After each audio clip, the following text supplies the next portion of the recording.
रचना दिख रही होगी प्रभुपाद को, कुछ खास विशेष ज्ञान होगा कुछ, तो क्या दिख रहा है? Can you see? तो वो कुछ बोल ही नहीं पाया, तुम अभी इसके बारे में क्या बोलना चाहिए? तो प्रभुपाद ने बोला, देखो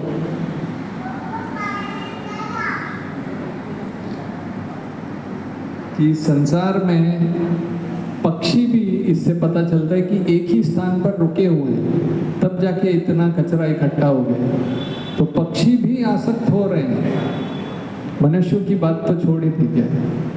तो ऐसा बता रहे हैं कि ये संसार में आसक्त होना बड़ा आसान है, बड़ा सुलभ है हर प्रकार से। तो शास्त्रों में इसीलिए विरक्ति लाने के लिए कई प्रकार से संदेश दिए गए हैं। उसमें धाम की महिमा बताते हैं शास्त्रों में, नाम की महिमा बताते हैं, भगवान की महिमा बताते हैं, तुलसी की महिमा बताते हैं, श्रीमद् भागवतम की महिमा बताते हैं। सबसे अधिक जो महिमा शक्तिशाली पावरफुल है वो वैष्णवों की महिमा, भक्तों की महिमा, भक्तों के संग की महिमा। भक्ति विनोद ठाकुर कहते हैं, शुद्ध भगत चरण रेणु भजन अनुकूल। जो हम भजन करते हैं उसके लिए अनुकूल जो है शुद्ध भक्तों के चरणों की धूलि। उसका अर्थ क्या होता है कि जो हमको शास्त्र से ज्ञान मिलता है उसको अपने जीवन में अपनाएं, उस संदेश को जीवन में स्वीकार करें इस प्रकार से। तो जब हम ये करेंगे तो आगे भजन में कहते हैं कि भक्त सेवा परम सिद्धि प्रेम लतिकार मूल। भक्तों की सेवा जो है वो परम सिद्धि है, और प्रेम जो लता है, जो बीज है, उसका जो मूल है वो है भक्तों की सेवा। और भक्तों का संग मिलना बड़ा कठिन है, दुर्लभ है। कंठी माला पहने हुए, तिलक लगाए हुए भक्त कलयुग में मिलना हमारे आसपास हैं, वो हमारा बहुत बड़ा कुछ, हमने कई स्कूल खोले होंगे, बहुत कुछ दान दिया होगा, हॉस्पिटल खुलवाए होंगे, कुएं खुदवाए होंगे, अन्न दान किया होगा, तब जाके भक्तों का संग मिलता है। दुर्लभ है। आज के दिन में आप देखिए, अधिकतर ट्रेन्स में, लोकल्स में जो जनता है किस स्तर पर है, या मुंबई में, वो क्या सोचते हैं, क्या बातें करते हैं, तो बड़ा कठिन है। गोपाल कृष्ण महाराज एक बार दीक्षा दे रहे थे, तो उन्होंने आगंतुक जो भक्त थे उनसे पूछा, आपका पहले का नाम क्या था? बाहर के देश के भक्त थे, तो उन्होंने उनका नाम ही था विदेश। तो गोपाल कृष्ण महाराज ने बोला, ये क्या नाम है? हम विदेश के दास नहीं हैं, हम ब्रज के दास हैं। तो उन्होंने उनको नाम दिया ब्रज देश दास, ब्रज देश दास। तो कथा सबको पता है, भागवतम में आती है अम्बरीश महाराज की कथा, कैसे वो भक्ति करते थे।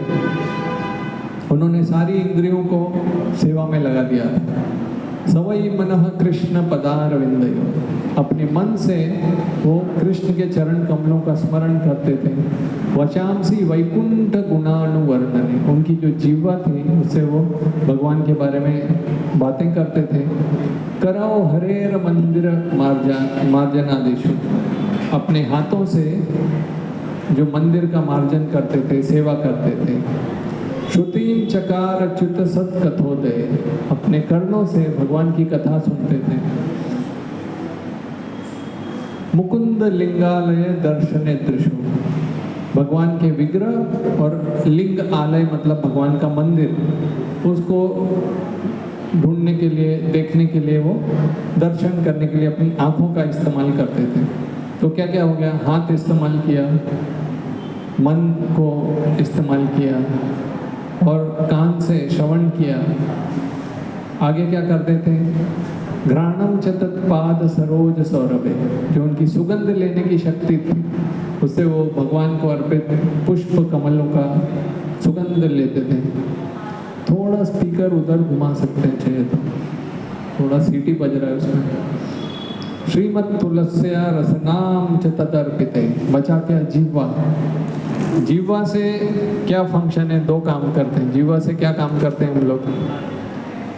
बोलते हैं और स्वाद लेते हैं। तो तुलसी जो भगवान को अर्पित है वो लेते थे। पैर बचे, पैर से पादाव हर एक क्षेत्र पादानुसर्पणे, मतलब धाम यात्रा करने में अपने चरण का इस्तेमाल करते थे। और सिर से शिरो ऋषिकेश पादाभिवंदने, भगवान को प्रणाम करने के लिए ये सिर को इस्तेमाल करते थे। इस प्रकार से उन्होंने अच्छी भक्ति कर रहे थे। प्रणाम के बारे में बताते हैं, 2 प्रकार के प्रणाम होते हैं। अष्टांग प्रणाम जो पूरा ये कर रहे हैं, और पंचांग प्रणाम 5 अंग से। तो इस तरह से सेवा कर रहे थे। मगर दुर्वासा मुनि जो है उनको थोड़ा सा ईर्ष्या या द्वेष हो गया उनसे। फिर उसके बाद वो आगे की कथा हमको पता है कि उन्होंने अपने बाल से एक राक्षस उत्पन्न किया, क्योंकि अम्बरीश महाराज ने कुछ तो पानी पी लिया था, एकादशी का व्रत उनको तोड़ना था। और उसके बाद जब सुदर्शन जो भक्त की रक्षा करते हैं वो दुर्वासा मुनि के पीछे भागे, तो पहुँचते पहुँचते नारायण के पास गए। बोला ये आपका सुदर्शन आप ही ने। तो नारायण ने बोला कि अहम भक्त पराधीन हूँ, मैं भक्त के पराधीन हूँ। और जो भागवतम का पहले अध्याय का पहला श्लोक है उसमें कहते हैं स्वराट, एक शब्द आता है भगवान के लिए, शब्द आता है स्वराट, मतलब स्वतंत्र है। मगर ये इस 9वें स्कंद में वो बोल रहे हैं कि मैं भक्त का दास हूँ, अहम भक्त पराधीन हूँ। और आगे वो कहते हैं कि साधुबीर ग्रस्त हृदय, मतलब जैसे हम कभी ज्योतिषी के पास जाएंगे तो कुंडली दिखाएंगे तो बोलते हैं कि आपको शनि ने ग्रस्त कर लिया है और ऐसी राहु ने ग्रस्त कर लिया। तो बोले साधुबीर ग्रस्त हृदय, मैं साधु के विचारों से ग्रस्त हूँ। तो इसीलिए जो भक्तों की महिमा है वो बहुत ही अधिक है। और भक्तों से संबंधित जो लोग आते हैं, या तो उनके सगे संबंधी कह लो, या फिर उनके शिष्य या उनके दास जो उनके कृपा पात्र हैं, भक्तों के कृपा पात्र हैं, तो उनको भी भगवान की कृपा मिलती है। वो आगे भगवान कहते हैं भक्तेर भक्त जन प्रिय। अब भक्तों के जो भक्त हैं वो भी मुझे प्रिय हैं, केवल ऐसा नहीं, भक्तों के जो भक्त हैं वो भी प्रिय हैं। ये कृष्ण का ये है। चैतन्य चरितामृत में एक लीला आती है, सार्वभौम भट्टाचार्य के दामाद थे अमोघ करके। तो चैतन्य महाप्रभु प्रसाद ले रहे थे, तो अमोघ ईर्ष्यावश अचानक से आ गए और बोले अरे सन्यासी होकर इतना प्रसाद। तो सार्वभौम भट्टाचार्य डंडा लेके खड़े ही थे, उनको पता था ये आएगा, लेके भागे। चैतन्य महाप्रभु ने बोला छोड़ दो, वो भाग गया। वो ऐसा बोल के भाग गया, मगर आगे जाके उसको कॉलरा हो गया, बीमारी हो गई, जानलेवा बीमारी, आखिरी सांसें ले रहा था अमोघ। और सार्वभौम भट्टाचार्य बोल रहे थे, वो उनकी बेटी का कुछ नाम था, बोला ये वो भी विधवा हो जाए चलेगी। तो चैतन्य महाप्रभु ने सोचा नहीं, ये भक्त हैं, ये भक्त के संबंधी हैं। तो अमोघ वहाँ लेटे हुए थे, तो चैतन्य महाप्रभु ने उनके हृदय पे हाथ रखा, बोला ये हृदय कृष्ण की भक्ति के लिए जगह है, आपने ये ईर्ष्या के कीड़ों को क्यों अपने हृदय में रखा हुआ है। और ऐसे करके उनको जब कृपा दी तो सारी बीमारी ठीक हो गई और वो कृष्ण प्रेम में नाचने लगे, अश्रु आने लगे, कीर्तन करने लगे। तो ऐसा भगवान भक्तों के भी भक्तों की रक्षा करते हैं। और नारायण फिर आगे कहते हैं कि अगर कोई अपनी शक्ति को भक्तों के विरुद्ध इस्तेमाल करता है, कोई शक्तिशाली व्यक्ति है जैसे ये दुर्वासा मुनि के इसमें, तो श्लोक आता है साधुषु प्रहितम तेज। अगर कोई अपने तेज को भक्तों के खिलाफ इस्तेमाल करता है तो प्रहर्तु कुरुते अशिवम, जो वो इस्तेमाल कर रहा है उसका ही नाश हो जाता है। जैसे एक बार हम बता रहे थे जूहू में अचानक से श्रील प्रभुपाद से वो मिस्टर एन मिलने आए और बहुत बुरा भला कहकर गए। तो फिर 3-4 जो लोग थे वो सब धीरे धीरे बड़े ही तकलीफ से मरे। एक व्यक्ति थे, उन्होंने श्रील प्रभुपाद की गुड़िया बना रखी थी और कुछ तो काला जादू करते थे। तो ऐसा चुभाते थे कुछ ऐसा। तो एक दिन उनको अचानक मन में क्या आया, गए किचन में, सारा केरोसिन खुद पे डाल लिया और आग लगा ली, इससे पहले कि उनको समझ में आए, और ऐसे उनकी मृत्यु हुई। तो इसीलिए अपनी शक्ति को भक्त के विरुद्ध नहीं करना चाहिए। और एक श्लोक आता है, उसमें कहते हैं अर्चयित्वा गोविंदम तदियान न तो यह। अगर कोई ऐसा भी व्यक्ति होता है जो केवल भगवान की भक्ति करता है, मतलब बीच में हमको हमारा डायरेक्ट रिश्ता है गोपीनाथ से, ये बीच वाले नहीं चाहिए, बीच वालों से प्रॉब्लम होती है। तो अर्चयित्वा गोविंदम तदियान न तो यह न स भक्त गेय केवलम दाम्भिक स्मृत। कितना कड़क बोला है, बोलते केवल वो दम्भ कर रहा है, पाखंड कर रहा है भक्ति का। रामायण में कथा आती है, सुग्रीव जो है जब पहली बार मित्रता हुई श्री राम के साथ, तो उन्होंने एक पेड़ की शाखा ली तोड़कर, बड़े वानर थे, श्री राम को बैठने के लिए रखा और खुद एक शाखा तोड़कर बैठ गए और बात करने लगे। लक्ष्मण वैसे ही खड़े, वो तो हनुमान जी थे बुद्धिशाली पंडित, तो उन्होंने एक शाखा लक्ष्मण जी को भी दी।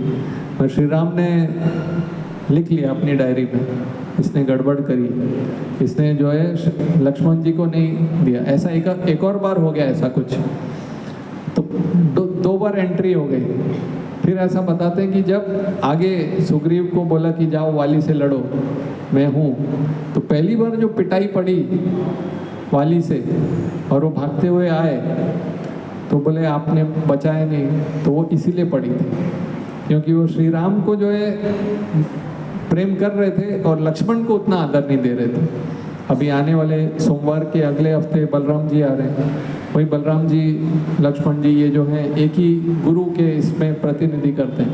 फिर जब लक्ष्मण जी ने उनको एक माला पहनाई, श्री राम ने तो बोला कि ये दोनों आप बंदर जैसे दिखते हो, क्या पता मैं किसको मार देता, ऐसा उन्होंने बहाना बना दिया। मगर असली कारण ये था, भक्तों की सेवा बहुत आवश्यक है।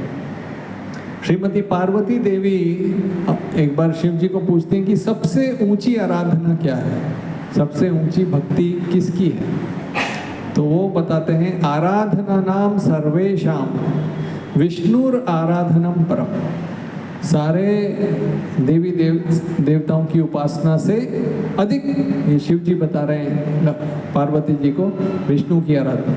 आगे क्या कहते हैं, तस्मात् परतरम देवी, उससे भी ऊंचा हे देवी एक है, तदिया नाम समर्चना। तदि भक्तों को तदिया भी बोलते हैं। तदिया मतलब जो भी वस्तु भगवान की सेवा में लगी हुई है, अगरबत्ती हो गई, करताल हो गया या भक्त हो गए, तदिया नाम समर्चना। अब आप कहेंगे प्रभु जी इतना तो आपने अभी तक बता दिया भक्तों के बारे में, तो भक्तों की सेवा कैसे की जाए? तो ऐसा बताते हैं कि हमारे पास जो भी उपकरण है, जो क्षमता है, हमारी बुद्धि है, हमारा शरीर, शारीरिक शक्ति है, बल है, समय है हमारा, या हमारे शब्द हैं, ऐसा बोलते हैं मनसा वाचा कर्मणा, मन से या अपने शब्दों से, शरीर से भक्तों की या भगवान की सेवा करनी चाहिए। वचन के बारे में बताया जाता है, गोपियाँ कहती हैं तव कथामृतम तप्त जीवनम, कि ये जो जीवन है ये तापमय है, तप्त जीवन। और ये आपका जो कथा है, आपकी कथा ये अमृत की तरह है, तव कथामृतम तप्त जीवनम। और ये कौन बोल रहे हैं? कवि भी रीडितम कल्मशापम। बड़े बड़े जो बुद्धिमान व्यक्ति हैं, कवि भी, वो ये कह रहे हैं कि कल्मशापम, कि हृदय में जितने भी कल्मश हैं, गलत भावनाएं हैं, वो कथा सुनते सुनते सुनते साफ हो जाती हैं। और आगे क्या कहती हैं? श्रवण मंगलम, ये जो है सुनने से ही जीवन में एक शुभ ऐसा वातावरण तैयार हो जाता है। श्रीमदाततम भूवि गृह्णन्ति ये भूरिदा जन। और जो व्यक्ति ऐसा बता रहे हैं कृष्ण कथा के बारे में, और जो लोग भक्त सुन रहे हैं, उनसे अच्छा और कोई नहीं है। तो ऐसा ये अमृत है। और इसी प्रकार से जो हमारी सेवा है, हम प्रचार कार्य में मदद कर सकते हैं। गीता में कृष्ण क्या बोलते हैं, न च तस्मान मनुष्येषु कश्चिन में प्रिय कृतम, कि सभी मनुष्यों में उस व्यक्ति से प्रिय अधिक कोई नहीं है मुझे। कौन, किस व्यक्ति से अधिक? भविता न च मे तस्मात् अन्य प्रियतरो भूमि, कि जो मेरे प्रचार कार्य में मदद कर रहा है किसी हर प्रकार से, शारीरिक रूप से, मानसिक रूप से सेवा करके, और फिर धन लक्ष्मी यथाशक्ति यथा योग्य जो भी आर्थिक दान अगर हम सेवा कर सकें, प्रसाद वितरण में मदद कर सकें, ज्ञान के वितरण में मदद कर सके, सुविधा, क्योंकि भक्तों को श्रवण कीर्तन करने की जो सुविधा में हम अगर मदद करें, ये भी बहुत बड़ी सेवा है, मिलती नहीं है जल्दी से। चैतन्य भागवत में चैतन्य महाप्रभु कहते हैं कि पृथ्वी ते आछे यद नगर आदि ग्राम सर्वत्र प्रचार होय भी मोरना, कि इस पृथ्वी पे जितने भी नगर आदि ग्राम हैं वहाँ पे मेरा नाम का प्रचार होगा। प्रचार होगा तो प्रचार करना पड़ेगा ना, तब तो होगा, अपने आप तो नहीं हो जाएगा सेवा, तो प्रचार के इसमें मदद करना। अच्छा, इसमें एक बात ऐसी है कि सेवा में जैसे कोई व्यक्ति हमको बोले कि आज मैं आपको मैंगो जूस देने वाला हूँ, केवल एक उसमें है कि आप अपना पात्र खुद लेके आए, अपना बाउल लेके आओ या मग लेके आओ या हाथ लाओ, अपना पात्र खुद लेके आओ। और अब वो पात्र में अगर हम कोई लेके आए मगर वो पहले से ही उसमें कुछ भरा हुआ हो, पानी भरा हुआ हो या कुछ चावल भरा हुआ हो, तो भी नहीं ले सकते। तो दो वस्तुओं की आवश्यकता है, देखिए समझ, पात्र भी चाहिए और साथ में खाली भी चाहिए। तो ये क्या है? पात्र है सेवा की वृत्ति। हम जो सेवा करना चाहते हैं वो भगवान की कृपा हमको वो पात्र में मिलती है, मगर जो उसका खाली होना है उसका गीता में बताया गया है कि सेवा 3 प्रकार से की जाती है, सत्वगुण, रजोगुण, तमोगुण। तमोगुण और रजोगुण की जो सेवा होती है वो होती अदेश काले यद दानम अपात्रेभ्यश्च दीयते। देश काल पात्र, गलत आदेश, गलत जगह पे दान देना या सेवा करना, गलत पात्र की सेवा करना या गलत उद्देश्य से देना। जैसे कई लोग सोचते हैं भौतिक विकास, 2 विकास होता है कि भौतिक विकास करो, किसी को पढ़ाने में मदद कर दो, या और एक होता है आध्यात्मिक विकास। भौतिक विकास भी अच्छा है मगर पूर्ण नहीं है। जैसे कोई व्यक्ति है, कोई बच्चा है, वो अपने पिताजी से बिछड़ गया है, तो उसको कोई मलहम पट्टी कर देगा, कोई वड़ा पाव खिला देगा, कोई कपड़े नए दिला देगा, मगर सबसे अच्छी सेवा क्या है कि उसको उसके पिताजी के पास ले जाओ, उसको आध्यात्मिक विकास बोलते हैं। उसको कपड़ा भी मिलेगा, मेडिसिन दवाई भी मिलेगी, सब मिलेगा। और दूसरा क्या होता है, पात्र किससे भरा हुआ रहता है कि मेरी स्तुति हो जाए या मेरा कोई, मुझे कोई महान बोल दे, आप इतने अच्छे, आपने इतनी अच्छी सेवा करी।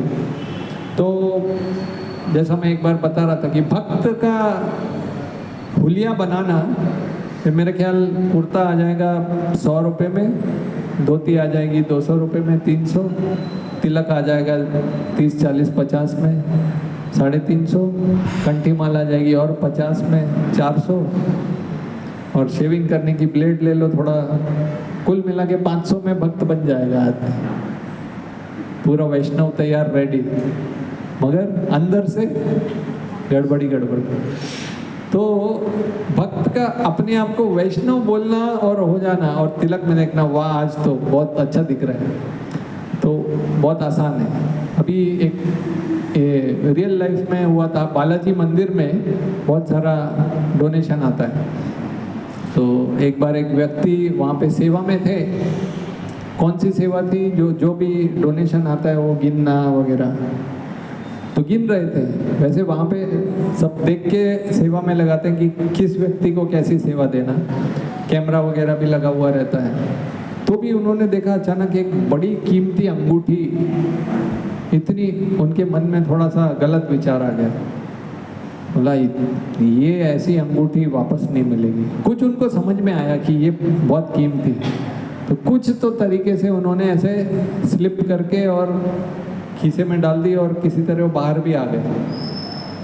सोचा ये तो अब इससे पैसा कमाएंगे, तो आ गए और वो हर दुकान में जा रहे थे, मगर जो दुकान वाला हाथ में ले बोले बहुत महंगी है, हम लोग उसका कीमत नहीं चुका सकते। ऐसा कई दुकानों में घूमा वो, फिर वो बम्बई में आया, बम्बई में भी कई दुकान में नहीं मिला।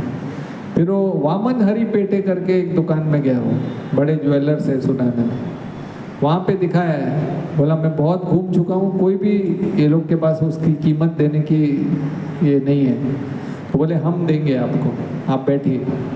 बिठाया, थोड़ी देर के अंदर पुलिस आ गई और फिर उन्होंने बोला ये अंगूठी मैं खुद दे के आया था बालाजी को।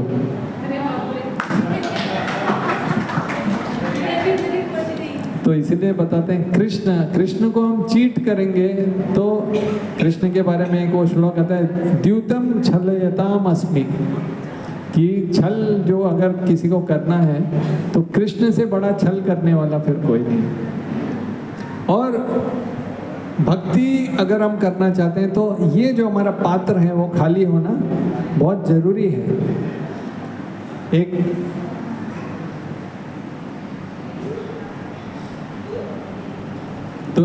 तो ये तो रजोगुण और तमोगुण हो गया। सत्व गुण में कैसे होता है? सत्व गुण में जो सेवा होती है, दातव्य इति यद दानम दीयते अनुपकारिणे, मतलब कोई भी इच्छा नहीं कि कोई मुझे अच्छा बोलेगा, महान बोलेगा। देशे काले च पात्रे च तद दानम सात्विकम स्मृतम, सात्विक सेवा जो है उसको बताया जाता है। और ये सेवा में हम क्या मदद कर रहे हैं? लोगों को भगवान के पास जाने की सुविधा दे रहे हैं। क्योंकि चैतन्य चरितामृत में बताते हैं चैतन्य महाप्रभु की, ब्रह्मांड ब्रह्मिटे कौन भाग्यवान जीव, कोई भाग्यवान जीव भक्ति में आता है। गुरु कृष्ण प्रसादे पाए भक्ति लता बीज। तो ऐसे लोगों को अगर हम प्रचार करने में मदद करें और भगवत धाम जाने में मदद करें तो उससे अच्छी सेवा और कोई नहीं है। इस प्रकार से एक पाश्चात्य देश में हॉलीवुड की एक्ट्रेस थी एलिजाबेथ टेलर, उन्होंने 10 से अधिक विवाह किए थे। और ये मन के बारे में बता रहा हूँ। मन कैसा है देखिए, मन हमेशा व्यक्ति को गलत इसमें फंसा देता है। और जो 9वीं शादी थी विवाह, वो पहले वाले के साथ ही थी। जैसे छोटा बच्चा होता है ना, उसको जो खिलौना लेके दो, थोड़े आधे घंटे में बोर हो जाता है, फिर उसको क्या चाहिए? वही मतलब हाथ में जो है वो खिलौना नहीं पसंद आएगा, दुकान में जो है वही पसंद आएगा, और नेक्स्ट। तो मन ऐसा है। तो मन एवं मनुष्यानाम कारणम बंध मोक्ष, मन ही मोक्ष का भी कारण है और बंधन का भी कारण है। इंद्रिय विषयों में लगा हुआ मन जो है वो बंधन का कारण है। बंधाय विषया संगी निर्विषयी परम मन, जो निर्विषयी मन है वो मोक्ष का कारण है। और उसके बाद फिर वो जो 11वां विवाह हुआ उनका, तो उनका जो एफिडेविट में लिखते हैं, तो जहाँ पति का नाम लिखना था तो उन्होंने लिख दिया to whom so ever it may concern, आपको जो भी हो अभी इनका नाम लिखो, ऐसा होता है। तो सत्व गुण में रहना और मन को संतुष्ट रखना ये बहुत जरूरी है। और उतना ही नहीं, कर्तव्य के रूप में हम देखें तो सूर्य का प्रकाश है, फ्री में आ रहा है, हवा है जो ऑक्सीजन फ्री में है, पानी, अन्न, चावल का दाना, साइंटिस्ट ने, वैज्ञानिकों ने सब कुछ बना लिया, टेक्नोलॉजी, एक गेहूं का दाना ऊपर से ही आएगा। तो जब वो कितना भी धन दे दो, सोना खाएंगे क्या हम लोग? सोना नहीं खा सकते, चावल या सांभर ही ले सकते। तो ऐसा, तो इसीलिए कृष्ण गीता में बोलते हैं अहम सर्वस्य प्रभवो, सब कुछ मुझसे ही आता है। इति मत्वा भजन्ते माम बुधा भाव, जो ये जानता है और मेरा भजन करता है वो भक्त है। और एक तरह से देखा जाए तो कृष्ण को सेवा की जरूरत नहीं है। जैसे गंगा होती है, गंगा जी में ऐसे आपने देखा होगा कई लोग ऐसे करते हैं, गंगा का ही जल लेके। तो जो भगवत धाम का वर्णन आता है, चिंतामणि प्रकर सद्मशु, जो वहाँ के जो बंगले हैं वो चिंतामणि स्टोन से, पत्थर से बने हुए हैं, बड़ा स्पेशल पत्थर है, मतलब एक हीरे जवाहरात से। और लक्षावृतेषु सुरभिरभि पालयन्तम, करोड़ों करोड़ों गायों की सेवा कर रहे हैं भगवान, सुरभि गैया। और लक्ष्मी सहस्त्र शत संभ्रम सेव्यम, करोड़ों लक्ष्मियाँ, एक लक्ष्मी के लिए लोग ऐसे बोलते हैं, दे दे धनम दे, माँ दे दे, माँ कुछ तो दे दो, रूपवती भार्या देही, धनम देही, जन्म देही, ऐसा। तो वहाँ पे करोड़ों लक्ष्मियाँ झाड़ू मार रही हैं। ऐसा भगवत धाम है, तो हम क्या देंगे भगवान को? उनको ज़रूरत नहीं, हम अपने कल्याण के लिए कुछ सेवा करते हैं। एक वरदराज जी के भक्त थे दक्षिण भारत में, कांचीपूर्ण करके। तो वो उनकी एक सेवा थी, बहुत ही अंतरंग भक्त थे। तो जो मोर पंख होता है वो भगवान को चामर करते थे और उनसे वार्तालाप भी करते थे।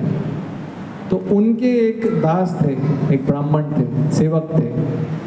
तो उन्होंने कांचीपूर्ण को बोला एक बार कि आप भगवान के सामने इतना पंखा करते हैं, उनसे बातें भी करते हैं, थोड़ा पूछ लीजिए एक बार कि ये दास आएगा क्या उनके पास। तो कांचीपूर्ण ने बोला ठीक है, मैं पूछ के बताता हूँ।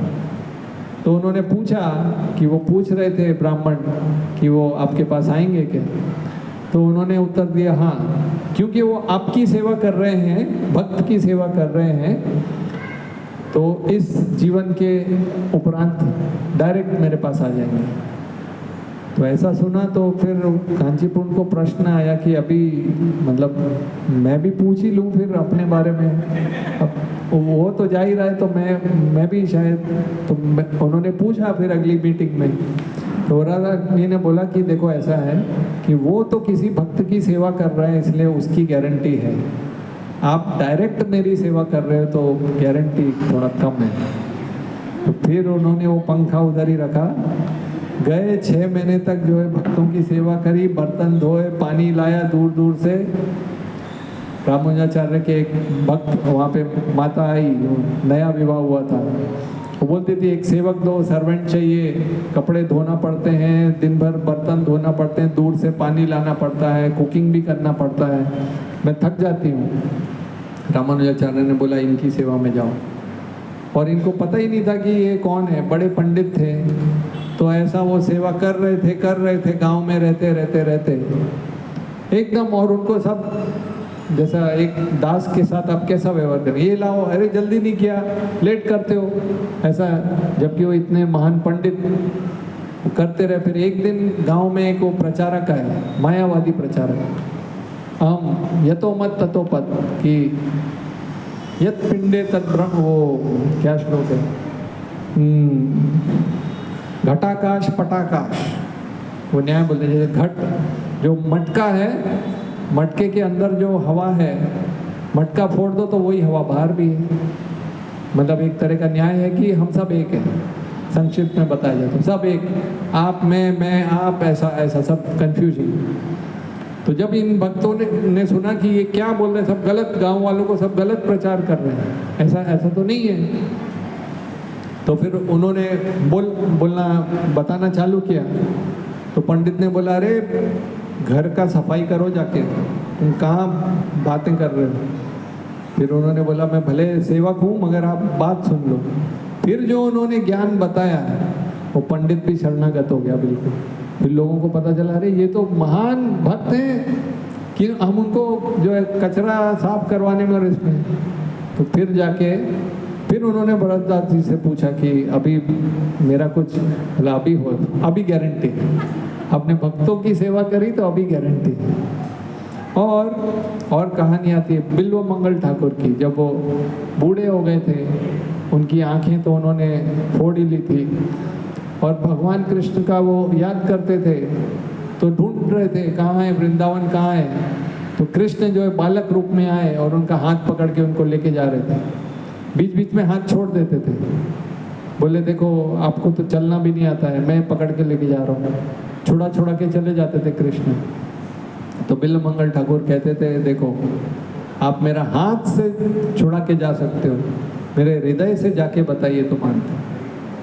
तो कृष्ण जो है अपने भक्त के दास बन जाते हैं, भक्त के प्रेम की डोरी से बंध जाते हैं। यशोदा मैया जो है, वो श्लोक आता है कि दृष्ट्वा परिश्रमम कृष्णम कृपया आसीत स्वबंधने।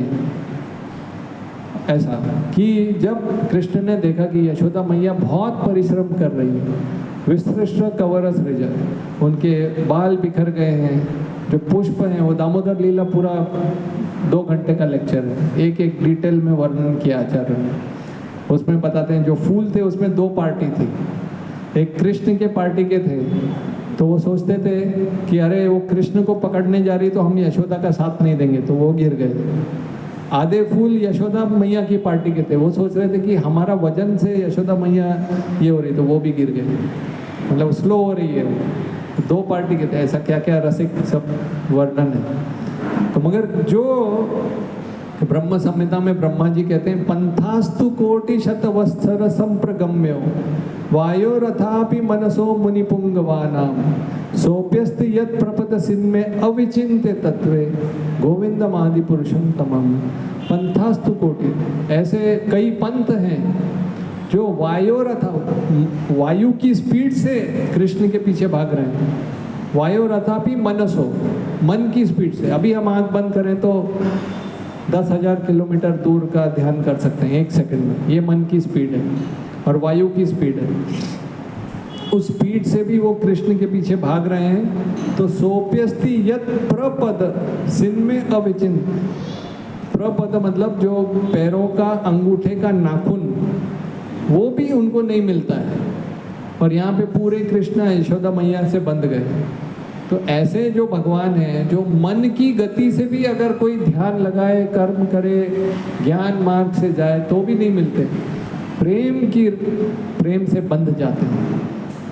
और एक ऐसा भी बताया जाता है कि कंस के लिए अनाउंसमेंट क्यों करी देवी देवताओं ने, अनाउंसमेंट करी ना आकाशवाणी कि मूर्ख कंस, ये तुम्हारी बहन देवकी का जो 8वां गर्भ है, अभी जन्माष्टमी आ रही है ना, अष्टम गर्भ जो है, अष्टमी, तो वो तुम्हारे विनाश का कारण बनेगा। तो नई अनाउंसमेंट की होती, काम हो जाता अपने आप, न वो कारागार में उनको बंद करना पड़ता। और ऐसा बताते हैं कि कंस जो है बहुत बड़ा पुण्य कमा रहा था। क्यों? क्योंकि वो वसुदेव और देवकी का रथ बड़े प्रेम से हाँक रहा था। लोगों ने सोचा अगर वो ऐसे कमाते रहेगा, वो ऐसे ही हो गया जैसे जो सुदामा पोहे लेके आए थे, तो कृष्ण ने जबरदस्ती छीन ली वो थैली और खा रहे थे। कहा, लक्ष्मी जी ने बोला बस, और खाओगे तो मुझे खुद जाना पड़ेगा उनकी सेवा में, और मत खाओ। तो ऐसा देवताओं ने सोचा कि अब ये रथ हाँकते रहे और तो फिर इनका वध नहीं करेंगे कृष्ण, तो आकाशवाणी कर दी। जैसे आकाशवाणी हुई, वो डोरी छोड़ी, देवकी के बाल पकड़ लिए, तलवार उठा ली। तो ये तो भक्तों की सेवा का इतना फायदा है। और शास्त्रों में ऐसा बताते हैं कि हर वस्तु को शुद्ध करने का एक तरीका है, अलग अलग। क्योंकि अगर वस्तु शुद्ध नहीं है, मन शुद्ध नहीं है, प्रसाद शुद्ध नहीं है कुछ, या जगह शुद्ध नहीं है, वस्त्र शुद्ध नहीं, तो हमें जो है कुछ ना कुछ दूषण या रोग ऐसा हो सकता है। तो ऐसा श्लोक आता है, कालेन स्नान शौचाभ्याम। ये शुकदेव गोस्वामी परीक्षित महाराज को बताते हैं कि कालेन, जैसे कोई जमीन होती है, कोई जहाँ पे बहुत सारा केमिकल्स हैं, वो ऐसे रहे, केवल उसमें छोड़ दो उसको, समय से कुछ वस्तु शुद्ध हो जाती है। ऐसा बताते हैं जो मनुष्य प्रजाति है, उसी ने इस पूरे पृथ्वी पर कोहराम मचा के रखा है। केमिकल्स, फैक्ट्रीज, वो न हो, माइनस हो जाए मनुष्य, तो ये संसार का सब बराबर हो जाए अपने आप। सब गड़बड़, रोड बना के, ये बनाकर, नहीं तो सारे पशु पक्षी एक अपने नियम से चल रहे हैं। भूख लगी तो ही खाते हैं, नहीं लगी तो नहीं। एक वो सिंगापुर में एक ऐसा एक्वेरियम है, मछलियों का एक्वेरियम, वो खुला हुआ एक्वेरियम है। खुला हुआ एक्वेरियम मतलब क्या होता है?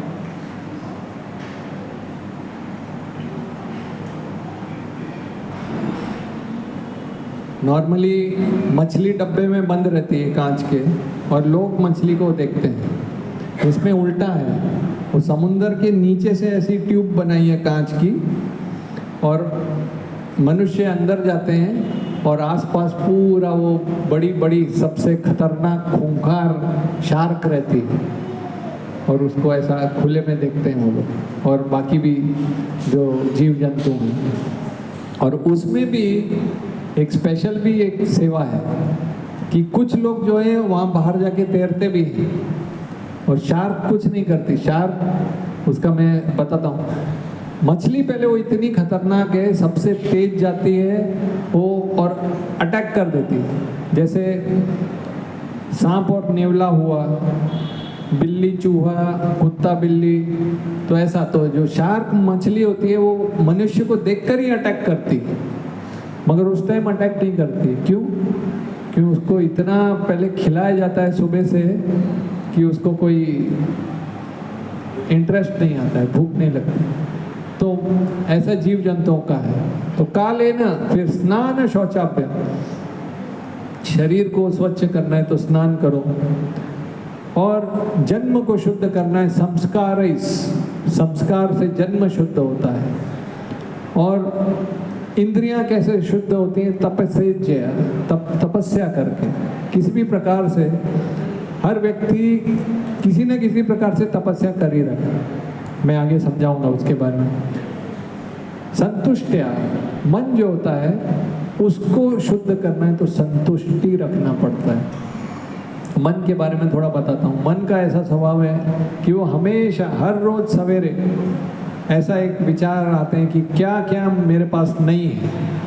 वो खिलौने का जो मैंने उदाहरण दिया कि उसने मुझे ऐसा बोला, उसने मेरी बात नहीं मानी, ये मेरे पीछे पॉलिटिक्स कर रहे हैं, या जो मेरे पास नहीं है उसका दुख मनाते रहता है। भूरीजन प्रभु अपनी एक किताब में लिखते हैं, जप करके किताब है, कि मन की दो इच्छाएं होती हैं। वो सुख, अच्छी वस्तुओं में सुख को ढूंढता है, उसमें एक रस का रमण करता है। जप करते समय ऐसा आपको अक्सर समझ में आएगा, ये अच्छा हुआ, ये काम अच्छा हो रहा है। और दूसरा, उसको दूसरा रस भी पसंद है। उसने मुझे ऐसा बोला, अच्छा मैं देखता हूँ उसको, अच्छा ऐसा। इतना वो गलत बोला, बिल्कुल 110% गलत है, तो भी नहीं मानता है मेरी बात, ऐसा। तो ये इसमें भी मन को रस आता है। तो जब हम ये बताते हैं वाक्य कि आप शरीर नहीं हैं, मैं भी, ऐसा नहीं है, और आप आत्मा है, तो उसका ये भी मतलब होता है कि हम मन भी नहीं है, और उससे जुड़ी हुई भावनाएं और विचार भी नहीं है। ये ज़्यादा समझने वाली बात है। शरीर तो ठीक है, क्योंकि अक्सर व्यक्ति मानसिक इसमें ही घूमता रहता है कि ये मिलेगा। 3 हमारी ज़रूरतें होती हैं हर मनुष्य की: शरीर का सुख, मन की संतुष्टि, हमें आदर मिले, लोग अच्छा बोले, आप बड़े अच्छे प्रभु जी हैं, कितना अच्छा काम करते हैं, कितने अच्छे हैं, आप कितने अच्छे हैं। ये अच्छा सुनने के लिए लोग पहाड़ पे ऐसे कूद रहे हैं, सेल्फी निकाल रहे हैं, पैराशूट से उड़ रहे हैं, समुंदर में घुस रहे हैं, केवल कोई बोल दे आप क्या लाइक्स। बस हमारी पोस्ट किसने देखी कि नहीं, व्हाट्सएप हमारा मैसेज किसने पढ़ा ग्रुप में, हमारा कोई मतलब सुबह उठ के पहले किसने, कौन हमारे विरह में है, पूरी रात भर किसने हमें याद किया, और इसने मैसेज किया, अच्छा ठीक है, और थोड़ा देर के बाद रिप्लाई कर रहे हैं। ऐसा हर लड़की सोचती है कि एक राजकुमार आएगा घोड़े पे बैठ के हवा में उड़ता हुआ, फिर एक गुलाब देगा, बोलेगा मुझसे शादी करोगी, और वो बोलती ठीक है। मतलब ज़्यादा इंटरेस्ट भी नहीं। हर किसी को कुछ ना कुछ एक रिस्पेक्ट चाहिए। पुरुष क्या सोचता है, एकदम सती सावित्री सुंदर सेविका मिलेगी, ऐसा कोई होता है? कठिन है, इस संसार में बहुत कठिन है। तो ये मन जो है हमेशा असंतुष्ट रहता है। तो मन के लिए संतुष्टिया शुद्धिकरण के लिए बताया जाता है। नहीं तो हर व्यक्ति के बारे में दो चीज पता जाता है, क्षेत्र और क्षेत्रज्ञ। जैसे जो एक खेती करने वाला किसान होता है, उसका जो खेत होता है वो उसका क्षेत्र है, और वो जो किसान है वो क्षेत्रज्ञ है, खेत को जानने वाला। तो इस शरीर को और इस मन को जानने वाले ये हमारा क्षेत्र है, और इसको जानने वाले हम हैं, और साथ में हमारे परमात्मा है। दो व्यक्ति लोग क्षेत्रज्ञ माना जाता है। और वास्तविक रूप में देखा जाए तो ये शरीर की हमें जरूरत ही नहीं थी, हम जबरदस्ती लेकर आ गए। क्यों लेकर आ गए? क्योंकि संसार को हमें भोगने की बहुत इच्छा थी। बहुत, कोई बच्चा बहुत रोए कि चाहिए चाहिए चाहिए चाहिए चाहिए, ले ले भाई ले। वो ट्रेन में आ जाते ना, बच्चा भी खेले और बाप भी खेले, ऐसा खिलौना लेके आते हैं। बच्चा भी खेले, बाप भी डुगडुगी, वो पिताजी भी खेलते रहता है थोड़ा सा। क्यों? टाइम पास नहीं हो रहा है। तो इस संसार को जब एंजॉय करने की हमारी अच्छी तीव्र इच्छा थी, तो मैं तपस्या के बारे में बोल रहा था। ये जो ताप है इंद्रियों का, कितनी बार कोई व्यक्ति कुछ बोल जाता है, हमारा चाहे कोई कंपनी में हो या छोटे बच्चे भी अगर खेल रहे हैं, हमको पता है अभी वो आवाज कर रहे हैं, मगर उनको बताएंगे तो नहीं सुनेंगे वो, तो हम समझकर शांत रह जाते हैं, चुप रह जाते हैं। मन तो करता है कि हम भी चिल्ला दें, बगावत, फोड़ दें सब, बॉस के सामने हो चाहे किसी ऐसे व्यक्ति के सामने हो। नहीं कर सकते बगावत, मन तो करते AK-47 लेके सबको ड्र खत्म, नहीं करते। तपस्या तो ये जो है, ये जानते न जानते हुए रूप से भी हम एक अपने आप को जब जो हमारी स्वाभाविक इच्छा है, जो हमारा स्वाभाविक, जैसे पानी है वो हमेशा नीचे की तरफ ही जाता है, और नीचे की जगह होगी और नीचे चला जाएगा। तो हमारे मन का और इंद्रियों का स्वभाव है निचले स्तर में जाना। वही जल को जब हम मोटर लगा के गुरुत्वाकर्षण शक्ति के विरुद्ध ऊपर भेजते हैं टंकी में उल्टा, तब जाके नलों में पानी आता है, नहीं तो कुएं से पानी निकालो, उसमें भी शक्ति देना है। तो जब इसी प्रकार से हम ताप जो है, किसी को अच्छा नहीं लगता, मन तो करता है कि बस बैठे रहें, वाईफाई चलता रहे, इंटरनेट चालू, देखते रहो, खेलते रहो, गरम पकोड़े, वड़ा, अभी नमकीन, फिर मीठा, फिर मीठा, फिर नमकीन, फिर थोड़ा अलग अलग आता रहे, बस एंजॉय। ये मगर इसमें भी जैसा मैंने बताया 3 जरूरतें थी, ध्यान दीजिएगा। शारीरिक सुख, मानसिक संतोष, ये दोनों ही जो है झूठे हैं।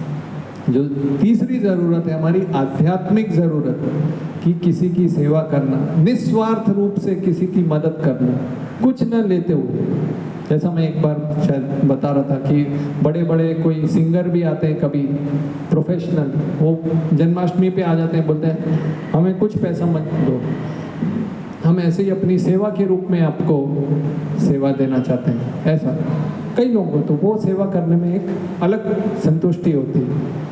और आत्मा को शुद्धिकरण होता है आत्मविद्या, आत्म साक्षात्कार के बारे में जो ज्ञान मिलता है तो आत्मा की शुद्धि होती है। और दान ही, जो भौतिक संपत्ति है वो जो है दान देने से, मैंने 3 गुण का दान बताया, उस प्रकार से हो जाती है। और ऐसा जब हम करते हैं तो धीरे धीरे धीरे शुद्धिकरण होते होते इस संसार से आसक्ति हमारी थोड़ी कम होती, क्योंकि आसक्ति ही जो है जीव को इस संसार से बना कर रखती है। साधारण उदाहरण है, मैंने जैसे हम कई न्यूज़ सुनते हैं, कई प्लेन गिर गए, हेलीकॉप्टर क्रैश हो गए सियाचिन में, नेपाल में। एक दिन मैं ऐसे ही आरती कर रहा था, संध्या आरती का समय था, यही समय था 7 से 7:30। बहुत लोग आ गए पीछे से कि अरे मम्मी का फ़ोन आया, मम्मी का फ़ोन आया। मतलब मम्मी तो इतना फ़ोन नहीं करती, आधे घंटे में इतने फ़ोन कैसे आ गए। फिर जैसे बाहर आया तो मैंने बताई थी शायद ये कहानी, फिर वो मम्मी को फ़ोन किया क्या हुआ, बोला वो भाई जो है हेलीकॉप्टर उड़ाता है मेरा, बोला वो अनुज, उसका नाम भी अनुज ही, वो हेलीकॉप्टर लेके गिर गया, उसका गिर गया वो तो ऐसे। मैंने बोला कहाँ गिर गया, और वो हॉस्पिटल में एडमिट है। तो और मुझे किसी ने बताया भी, अरे आज न्यूज़ में आया वो नेपाल के पास एक क्रैश हो गया हेलीकॉप्टर का, न्यूज़ बताई, उसमें दवे लिखा हुआ था, कर्नल दवे। अरे दवे तो अपन ही है यार, भाई भी अपने ही है, ये तो सीरियस हो गया। और वो उनको ये भी नहीं पता, वो उसको एडमिट किया था चंडीगढ़ में, वो फ़ोन पे बोले चरनी रोड में एडमिट है। बोले कहाँ, मतलब हिमालय से चरनी रोड में कहाँ पे? और आश्रम वाले भी बोल रहे हैं कि शायद कभी कभी स्पेशल वो सैफी हॉस्पिटल में किया होगा, स्पेशल हॉस्पिटल में भेजते होंगे। मैं भी कहाँ जाऊँ? फिर मैंने सोचा ये गाड़ी कुछ समझ में नहीं आ रही बात। फिर मैंने भाई को फ़ोन किया, बोला मैं चरनी रोड में नहीं, चंडीगढ़ में हूँ, मिलिट्री हॉस्पिटल में। फिर गया मिलने। खैर वो कहानी तो अलग बात है कि जब आसक्ति, जब अपना कोई आता है, अपनी गाड़ी, जब मंदिर में अनाउंसमेंट होती कि फलानी गाड़ी का टोइंग हो रहा है, हो रही होगी किसी की गाड़ी, अरे वो ये नंबर की MH204, ये तो अपनी गाड़ी भागो।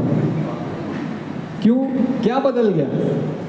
जैसे कई लोग ऐसे जनरल में बता रहा हूँ, शादी होती है, शादी से पहले ऐसा लगता है कि इस व्यक्ति के बिना मैं नहीं जी सकता, चक्कू रेडी। या वो पिक्चर में बताते हैं, गुलाब लेके टेरेस की बॉर्डर पे चल रहे हैं, तुम मेरी हो, तुम मेरी नहीं हो, आगे कदम चलते जा रहे, मेरी हो, मेरी नहीं हो, आखिरी कदम मेरी हो। अब मतलब ये क्या, इस व्यक्ति के बिना मैं नहीं जी सकता।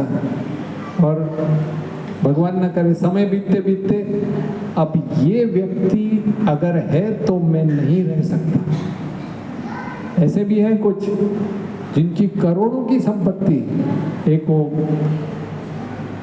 बहुत $1 मिलियन के ये थे, उनका 50 कमरों का घर है, 50। पत्नी 50वें में रहती है, पति पहले नंबर पे रहता है, और दिन भर खाली कमरों में घूमते रहते हैं, एक दूसरे का चेहरा नहीं, मुझे चेहरा नहीं देखना है, सवेरे उठ के ये व्यक्ति का चेहरा नहीं दिखना चाहिए, मेरी लाइफ बर्बाद हो रही है उसकी वजह से। तो पहले कितना हो रहा है कि इसके बिना मैं जी नहीं सकता, मैं तो क्या है, व्यक्ति तो नहीं बदला, हम भी नहीं बदले, क्या बदल गए? मन बदल जाता है। वो व्यक्ति के हर घर के कॉर्नर में एक करोड़ों रुपए की एक मूर्ति है, अलग अलग ऐसा मार्बल की, करोड़ों रुपए की, और वो रोज देख देख के वो भी परेशान होते हैं। वो आते हैं तो वो ऐसे जो हाथ करके खड़ी है, वो कोट उस पर लटका देते हैं, अपनी टोपी भी उसको टोपी पहना देते हैं, कोई वैल्यू ही नहीं है करोड़ों की संपत्ति की। जब तक सेवा में इस्तेमाल ना हो तो ऐसे धन का और ऐसी इसका केवल हमको केवल विषवर्धनम बोलते हैं। जैसे सर्प को अगर केला और दूध पिलाते हैं, सर्प अष्टमी क्या कौन सी नाग पंचमी पे, तो केवल क्या होता है, विषवर्धनम, तो केवल आसक्त बनाकर और हमें वो जो इस संसार में रखने का उपाय तैयार होता है। तो ये बहुत जरूरी है हमको समझना कि सत्संग, सच्ची वस्तु जो है, क्योंकि ये शरीर, ये मन, ये संसार तो बदलता ही रहेगा, बदलता ही रहेगा। कभी क्यों कृष्ण गीता में बोल रहे हैं कि दुखालयम अशाश्वतम्, जिस सुख की हमें अभिलाषा है वो यहाँ नहीं है। समझो तो समझ सको तो समझो। और आखिर में कृष्ण स्वयं के बारे में उदाहरण आता है। कृष्ण को जब यशोदा मैया ने बोला कि नंद महाराज के जो वो खड़ाऊ हैं ले आओ, तो खड़ाऊ कैसे लेके आए वो? ऐसे। तो अहम भक्त पराधीन, वो बता रहे हैं कि मैं भी अपने भक्तों की सेवा करता हूँ। कृष्ण को एक बार सर दर्द हो गया था, तो सब लोग आ गए, क्या करें क्या करें क्या करें। बोले मेरे भक्तों की चरण की जो धूल अगर मिल जाए तो मेरा सर दर्द ठीक होगा। तो नारद मुनि बोले बस मैं अभी आता हूँ भगवान। वो सब भक्तों के पास जा रहे, चरण धूल दे दीजिए। वो क्यों चाहिए? वो भगवान को सर दर्द हो रहा है। अरे भगवान को, द्वारकाधीश को हम चरण धूल देंगे तो हम तो नरक चले जाएंगे करोड़ों जन्मों के लिए। भगवान के सर पे हमारे चरणों की धूल। तो भगवान नारद मुनि गए, कोई तो दे दो, गोपियों के पास गए, दे दो। बोले कितनी चाहिए? ये ले लो और ले लो। कितनी? नारद मुनि बोला आपको समझ में आ रहा है? आपकी धूल कृष्ण के सर पे रखोगे, नरक जाना पड़ेगा, नरक। बोला अगर एक क्षण के लिए कृष्ण का सर दर्द ठीक हो जाए तो हम करोड़ों करोड़ों जन्मों तक नरक जाने के लिए तैयार हैं। ये भक्ति तो ऐसे भक्त की अगर हम सेवा में लगें और उनकी जो भी हमारे तरफ से क्षमता अनुसार करें तो हम भी जाएंगे, हम भक्त पराधीन हैं। हरे कृष्णा कृष्णा कृष्णा हरे हरे, हरे राम राम राम हरे हरे। श्रील प्रभुपाद की। किसी का कोई प्रश्न, टीका टिप्पणी? माइक से।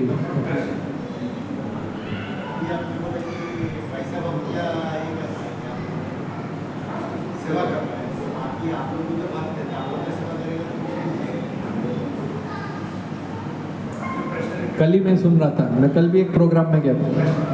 प्रश्न ये है, बहुत खतरनाक प्रश्न पूछे, मतलब मैं बोलने में भी शर्म आ रहा है।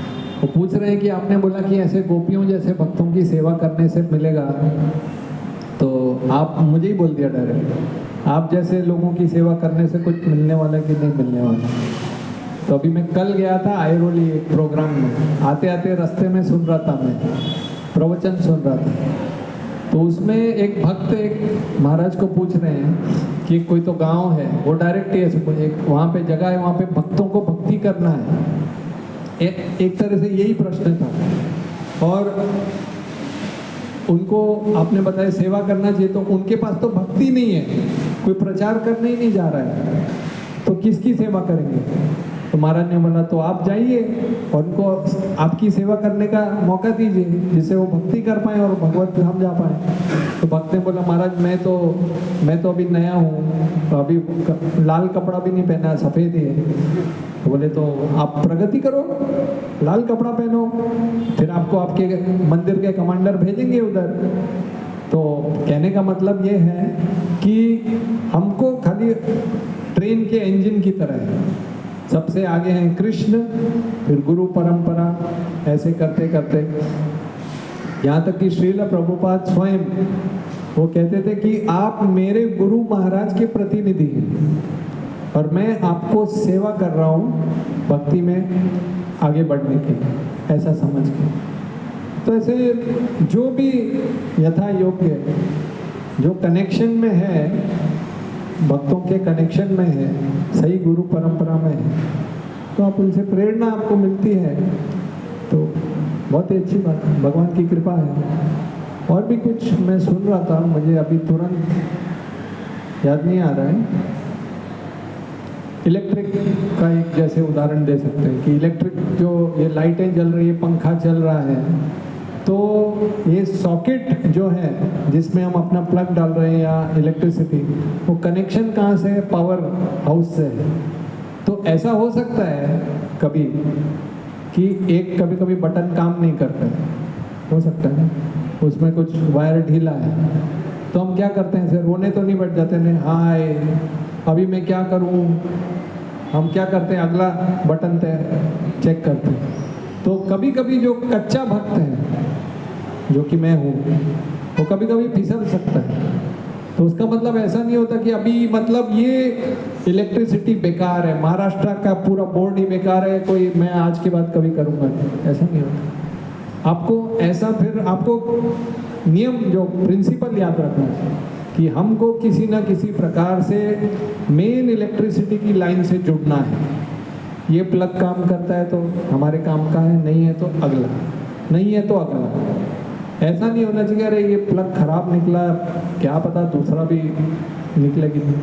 हमारा प्रयत्न होना चाहिए, और आपकी जो प्रयत्न की जो तीव्र इच्छा को देखकर भगवान भेज ही देंगे किसी ना किसी को। हमको मिल गए कहाँ पे, आपको तो यहाँ इतने सत्संग में आप आ रहे हो, हम तो कहाँ थे, वो संगमनेर में हॉस्टल के जो शहर भी नहीं था 6-6 किलोमीटर तक, हाईवे के बाजू में एक कॉलेज था, वहाँ से कहाँ से ऐसे हो गए, वो चेंज हो गया, अवतार ही चेंज हो गया पूरा। तो ऐसा है, भगवान की कृपा हो तो। और किसी का कोई प्रश्न, विचार?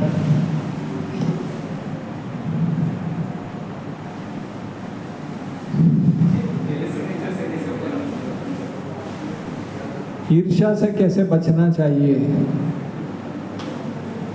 अभी एक बात मैंने जो मन के बारे में बताया कि मन हमेशा कोशिश करता है कि नेगेटिव चीज में जाना, और आप देखेंगे तो एक तरह से ईर्ष्या करके हमको मन को खुद को ही तकलीफ होती है, एक तरह से देखा जाए तो हमें कोशिश करना चाहिए। देखिए, हर एक के जीवन में संघर्ष चालू है, हर एक के जीवन में कुछ ना कुछ एक बाधा आती है। जैसे एक मैं भक्त का बात कर रहा था, वो बता रहे थे और कि जिस दिन में उनको बहुत लोग कुछ अच्छा बोलते हैं ना, प्रभु जी आप कितने अच्छे, प्रभु जी आप कितने अच्छे, उसी दिन उसके बाद उनको ऐसा मतलब ऐसा आता है कि कोई अगर न करे फिर उसके बाद क्या होता है, ऐसा कर दिया तो मन में ऐसा लगता है कि पूरी दुनिया मेरी जय जयकार कर रही है, ये नहीं कर रहा है मेरी जय जयकार, और इतना उनको कलमश है। और उन्होंने बोला कि मैंने ये नोटिस कर लिया कि जब जब लोग मेरी सराहना करते हैं तभी तब मुझे ऐसा आता है। तो ये जो है सर्कल साइकिल में चलते रहता है। इसीलिए ऐसा बताते हैं कि प्रैक्टिकल चीज मैं आपको बता रहा हूँ कि हमें ऐसा क्यों लगता है, क्योंकि हमें वो कमी, ये मुझे चाहिए चाहिए चाहिए, ऐसा हमें कभी कभी फॉर अ चेंज एक बदलाव करना चाहिए जीवन में।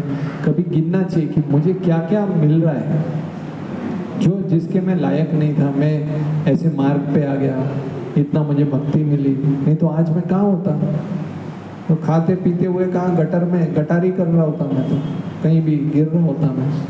तो काउंट द ब्लेसिंग्स बोलते हैं कि हम अपने जीवन में दिन में भी दिन प्रतिदिन का कि कल मेरे साथ क्या क्या अच्छा हुआ, मैं सवेरे उठा, मैंने मंदिर में गया या जो भी, तो उससे मन संतुष्ट हो जाता है। हम असंतुष्ट कब होते हैं? जब हम सोचते हैं कि 10 में से 9 चीज मुझे मिली नहीं, तो आप कैलकुलेट करेंगे तो आपको समझ में आएगा कि अरे मगर बाकी 50 तो मिली है।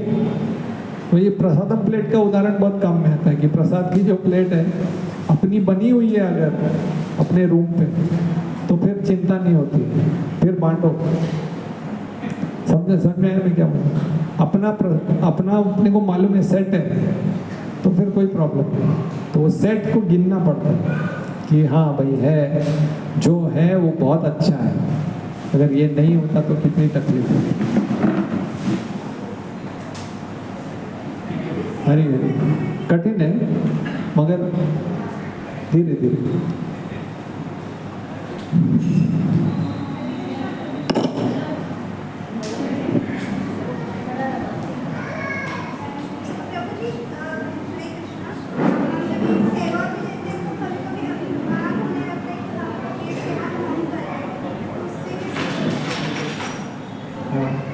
माता जी का प्रश्न है कि कभी कभी हम बहुत अच्छी सेवा करते हैं तो हमें लगता है कि हम बहुत अच्छी सेवा कर रहे हैं। सही बात है, मगर गीता में तो कृष्ण बोलते हैं कि यद यद विभूति मत सत्वम, कि जो जो आपकी शक्ति है, युक्ति है, वो उनसे आ रही है, स्वीकार करना जरूरी है।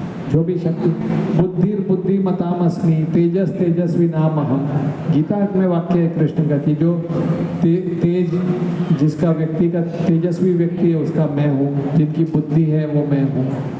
कल हम सवेरे उठे और हमारा लकवा मार जाए तो होता है कभी कभी। मेरे को तो कभी सोते सोते ऐसा लगता है अरे हाँ, पूरा हाथ रात भर ऐसे ही रह गया, सवेरे नहीं होता। और होता भी है, मुझे हमारे कुछ डॉक्टर बता रहे थे, कुछ लोग पी पा के ऐसे सो जाते हैं कुर्सी पे ऐसे, तो पूरी रात हाथ ऐसा रह जाता है, सवेरे उनका हाथ काटना पड़ता है।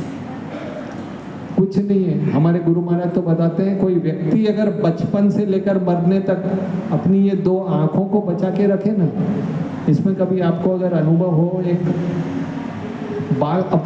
छोटी सी चीज, मैं आपको उदाहरण कैसा मेरे साथ हो चुका है। कॉलेज में मैं इंजीनियरिंग में था, हम शुगर फैक्ट्री थी, वहाँ से जो है काला कार्बन आता था, पतला सा, एकदम ऐसा, एकदम छोटा।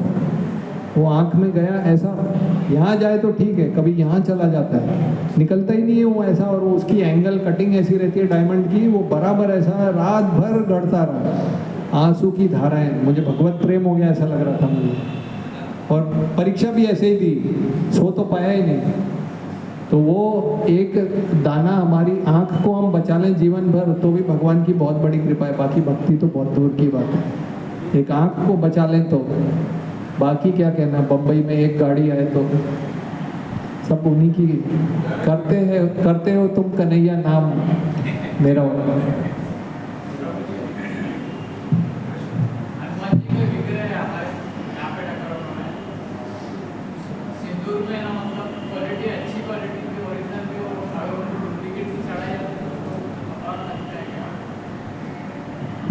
प्रश्न ये है कि हनुमान जी को सिंदूर चढ़ाते हैं, कभी डुप्लीकेट भी चढ़ जाता है तो अपराध लगता है ना। भावग्राही जनार्दन करके भगवान के बारे में बताते हैं, वो प्रेम के भूखे हैं। अक्रूर जी को जब कृष्ण मिलने गए थे तो वो घर पे नहीं थे, विदुर जी को। तो विदुरानी जो थी वो इतनी कृष्ण के प्रेम में पागल थी कि वो केला छील रही थी, केला निकाल के फेंक रही थी और छिलका दे रही थी कृष्ण को, और कृष्ण खा भी रहे थे। अब आप समझो भाव। पर कोशिश ये होनी चाहिए कि हम असली माल दें, असली माल फेंके दें। हरे कृष्ण।